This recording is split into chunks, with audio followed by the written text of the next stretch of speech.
जब आप टाटा का नाम सुनते हैं तो आपके दिमाग में क्या आता है? आपके दिमाग में आते होंगे क्वालिटी वाले भारतीय प्रोडक्ट। टाटा नमक, TCS, Tata Motors, Tata steel, ऐसी तमाम सारी कंपनियां आपके दिमाग में आती हो। खत्म,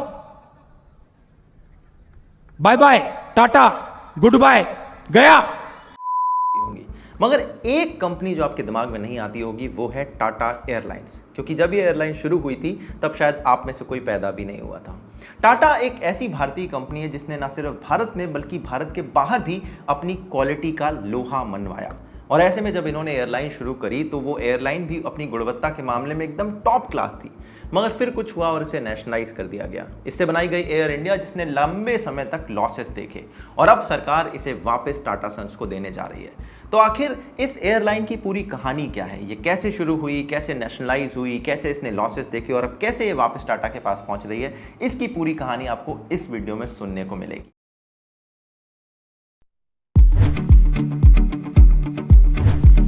Air India has come full circle back into the arms of its founders, the Tatas. लेकिन आज ये कंपनी प्राइवेट हाथों में चली गई है, जिसका कि लंबे समय से इंतजार For years, the airline has been marred by debt and delays.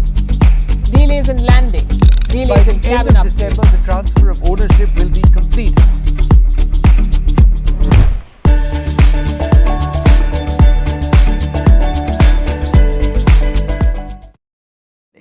देखिए, इस एयरलाइन की स्टार्टिंग जो हुई थी वो बड़ी इंटरेस्टिंग है।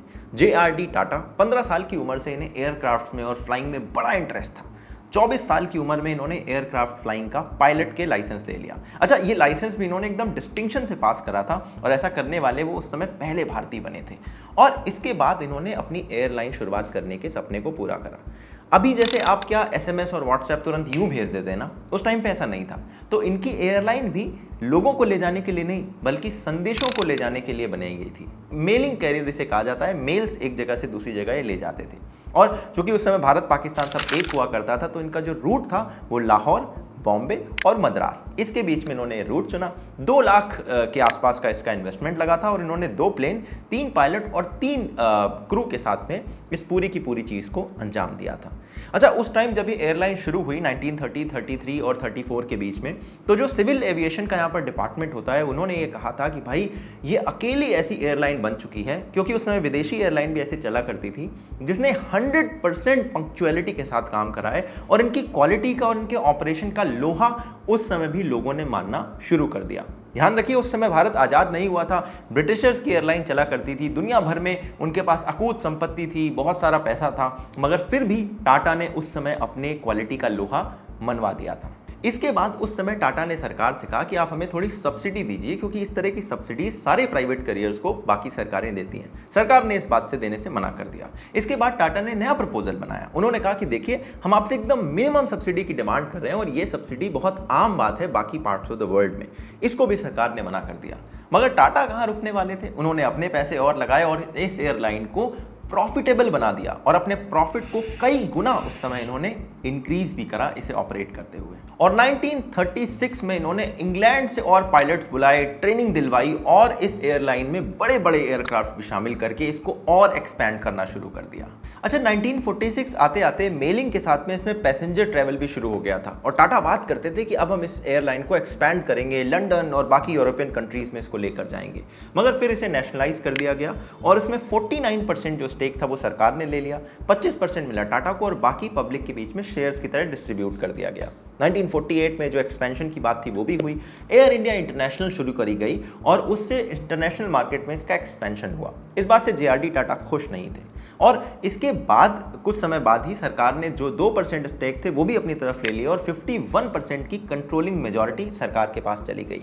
इसके बाद सरकार ने देखा कि जो डोमेस्टिक मार्केट है वहां पर हालात कुछ अच्छे नहीं दिख रहे हैं, तो इन्होंने डोमेस्टिक मार्केट को फोकस करते हुए बाकी कंपनीज को मर्ज करा और एक अलग से कैरियर बनाया जिसका नाम था इंडियन एयरलाइंस। ये भी एयर इंडिया के साथ ही ऑपरेट करने लगी। जेआरडी टाटा ने जब ये स्टेप देखा तो उन्होंने ये खुलकर इसका विरोध करा। उन्होंने कहा कि मुझे नहीं लगता कि सरकार चाहती है कि कोई प्राइवेट कैरियर यहाँ पर ऑपरेट करें, कोई प्राइवेट एयरलाइन यहाँ पर ऑपरेट करे, और ये स्टेप मुझे बिल्कुल पसंद नहीं है। इसके लिए उन्होंने इंटरव्यूज़ में भी ये बात कही थी कि नेहरू का ये कदम उन्हें बिल्कुल भी अच्छा नहीं लग रहा है। बहरहाल जो भी होना था वो होता रहा। एयर इंडिया और इंडियन एयरलाइंस ये दोनों चलती रहीं। अब इस समय टाटा का व्यापार भारत में ऑलरेडी बहुत ज़्यादा चल रहा था, कई सारी कंपनीज थी, मगर जेआरडी टाटा ने एयर इंडिया और इंडियन एयरलाइंस की डायरेक्टरशिप और चेयरमैनशिप पर बने रहना उचित समझा। और ये कहते हैं कि जब ये ट्रैवल करते थे तो एक डायरी लेकर चलते थे, देखते थे प्लेन में क्या इंप्रूव हो सकता है, कहाँ पर कमी रह रही है, और फिर वो फीडबैक देते थे।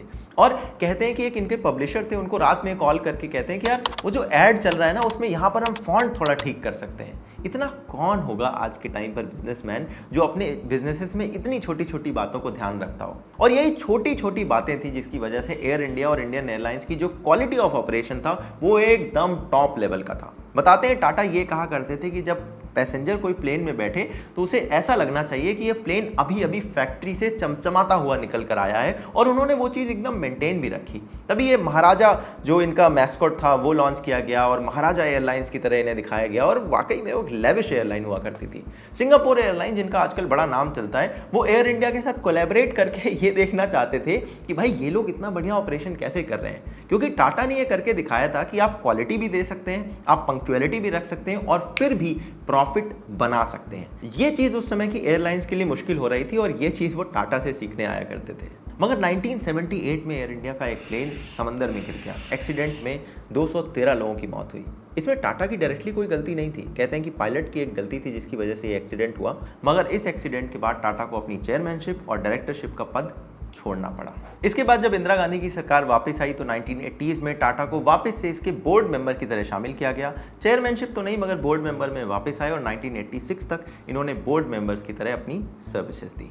अब आया समय 1990s का। यहाँ पर 91 में लिबरलाइजेशन हुआ और 2003 में भारत के अंदर एक पहले लो कॉस्ट कैरियर की शुरुआत हुई जिसका नाम था डेक्कन एयरलाइंस। और इसके बाद आप देखते होंगे Go Air, Indigo, spice jet, इस तरह के कई सारे लो कॉस्ट कैरियर भारत में शुरू करे गए।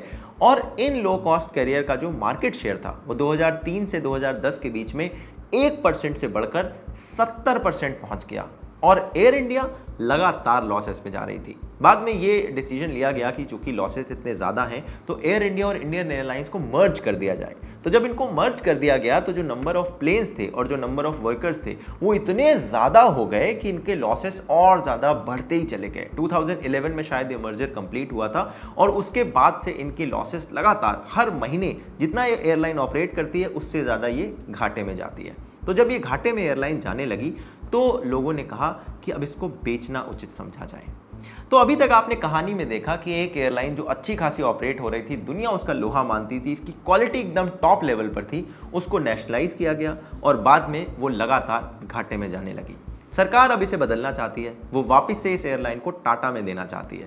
अब चूंकि बात बदलाव की चल रही है इसीलिए मैं आपको आगे की कहानी सुनाऊं उससे पहले अपने सेगमेंट स्पॉन्सर हायरेक्ट से मिलवाना चाहता हूं। हायरेक्ट दरअसल भारत में कुछ बदलना चाहते हैं। अभी तक भारत में डायरेक्ट हायरिंग के कॉन्सेप्ट के लिए कोई प्लेटफॉर्म अवेलेबल नहीं है, वही प्लेटफॉर्म हायरेक्ट भारत में इंट्रोड्यूस कर रहे हैं। यहाँ पर आप डायरेक्टली किसी भी स्टार्टअप के CEO से, HR से डायरेक्टली बात कर सकते हैं, और एक दो नहीं बल्कि 30,000 स्टार्टअप्स ऑलरेडी यहाँ पर हायरिंग कर रहे हैं। और चूंकि बीच में कोई कंसल्टेंट नहीं है और सारी की सारी जॉब्स जो लिस्टेड है वो वेरीफाइड है हायरेक्ट के द्वारा, इसीलिए ना कोई स्पैम होगा और ना ही कोई स्कैम होगा। और ये ऐप यूज करना भी बड़ा आसान है। आपने ऐप इंस्टॉल करा, उसके बाद आपने बेसिक कुछ क्वेश्चन आंसर करे और उसके बाद आर्टिफिशियल इंटेलिजेंस के जरिए जो आपकी रेलेवेंट जॉब होंगी आपकी स्किल से, उसके साथ आपको मैच कर दिया जाएगा। यानी कि आपको बेकार की जॉब्स ऐसे ढूंढने की जरूरत नहीं है, आप अपनी रेलेवेंट जॉब से मैच हो जाते हो। और क्या पता कोई जॉब अपलोड हुई, उसके 30 मिनट के अंदर अंदर आपका वहां पर इंटरव्यू शेड्यूल हो रहा है और अगले दिन तक हायरिंग भी हो गई। तो इसीलिए बीच में चूंकि कोई थर्ड पार्टी नहीं है, प्रोसेस बहुत फास्ट हो जाता है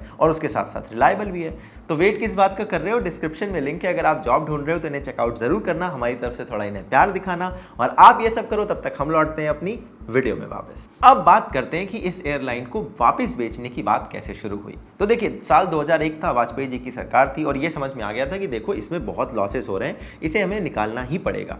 तो सरकार ने कहा कि हम 40% स्टेक इस एयरलाइन में देना चाहते हैं, कोई लेगा क्या? टाटा सन्स और सिंगापुर एयरलाइंस ने कहा कि 20% हम ले लेंगे।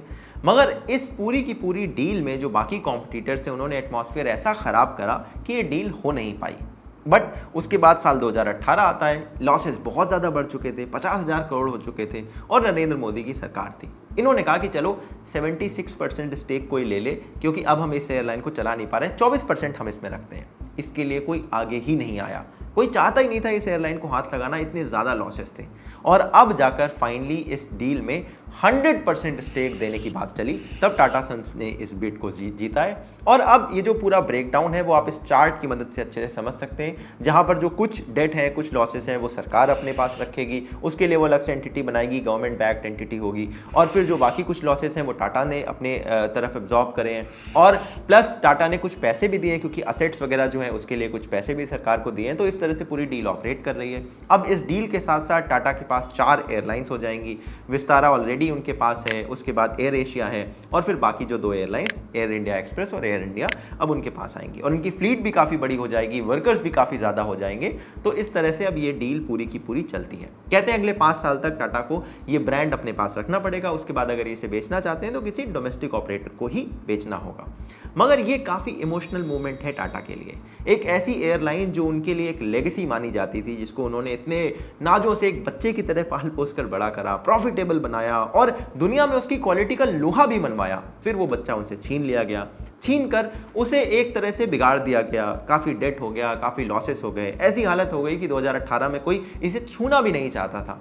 अब वो वापस से टाटा के घर में पहुंचा है। एक तरह से इसे आप होम कमिंग कह सकते हैं। इसीलिए मैं इस वीडियो को कहूँगा, this is the history and home coming of air India. उम्मीद करता हूँ आपको इस तरह की कहानियाँ पसंद आती होंगी। मुझे लगता है कि मैं इसे इस कहानी की शक्ल में आपको सुनाऊँ, ताकि आपको सुनने में थोड़ा सा इंटरेस्ट भी आए और सारी की सारी बात भी आपको पता चल जाए। ऐसे और वीडियोस अगर देखना चाहते हैं तो चैनल को सब्सक्राइब कर लें। और हाँ, डिस्क्रिप्शन में लिंक है हाईरेक्ट का, अगर आप जॉब ढूंढ रहे हैं तो उन्हें ज़रूर चेकआउट करिए, हमारी तरफ से थोड़ा उन्हें प्यार दिखाइए। अगर आप हमारे podcast, news letter, social media के लिंक देखना चाहते हैं, वो भी डिस्क्रिप्शन में अवेलेबल है। मैं आपसे मिलूंगा ऐसे किसी और वीडियो में, तब तक के लिए अपना ध्यान रखिएगा। जय हिंद, वंदे मातरम।